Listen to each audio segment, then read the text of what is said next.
काशी के पास एक छोटा सा गांव था जहां गंगा के किनारे एक पुराना मकान खड़ा था। उस मकान में रहता था बूढ़ा रामदास, एक साधारण किसान जिसने अपनी जिंदगी मेहनत, ईमानदारी और सच्चाई से गुजारी थी। उसके 4 बेटे थे, कृष्ण, मोहन, रवि और सूरज। हर बेटा अपनी दुनिया में व्यस्त था, लेकिन रामदास का प्यार हर एक के लिए बराबर था। सबसे बड़ा बेटा कृष्ण खेतों में जी जान से मेहनत करता था। दिन भर पसीना बहाने के बाद जब घर आता तो पिता की देखभाल उसे एक बोझ लगने लगती। रामदास ने बेटे की थकान और मन की बेचैनी को समझ लिया। उसने बिना किसी शिकायत के कहा, बेटा, मैं मोहन के पास चला जाऊंगा, तू अपनी जिंदगी पर ध्यान दे। कृष्ण कुछ न बोला, पर उसके भीतर थोड़ी शर्म जरूर आई। रामदास चुपचाप अपना बस्ता उठाकर मोहन के घर की ओर चल पड़ा। मोहन एक व्यापारी था, बड़े घर और ऐशो आराम में डूबा हुआ। रामदास वहां पहुंचा तो मोहन ने स्वागत किया, मगर वक्त नहीं दिया। बहू शीला रोज ताने देती, अलग खाना बनाना पड़ता है, परेशानी होती है। एक रात मोहन ने कहा, बाबा, आप रवि के पास चले जाइए, मैं पैसे भेज दूंगा। रामदास ने कुछ नहीं कहा, बस चल पड़ा रवि के घर। रवि एक अध्यापक था, पढ़ाई में व्यस्त, और उसकी पत्नी माया घर बच्चों में उलझी। रामदास वहां भी अकेला था। बच्चों की शरारतें, बीमारी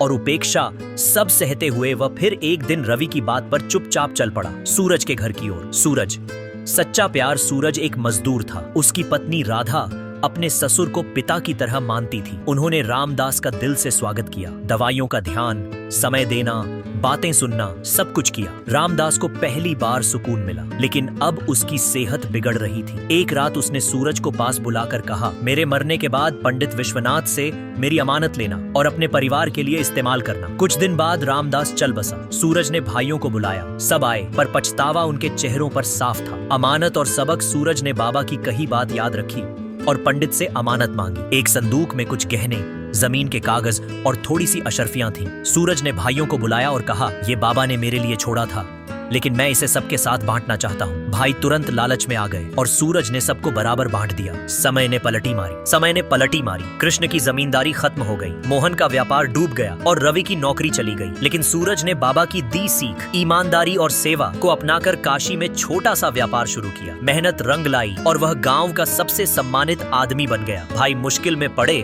तो सूरज ने उन्हें भी सहारा दिया, क्योंकि उसने एक बात हमेशा याद रखी, माता पिता की सेवा और सम्मान ही असली खजाना है।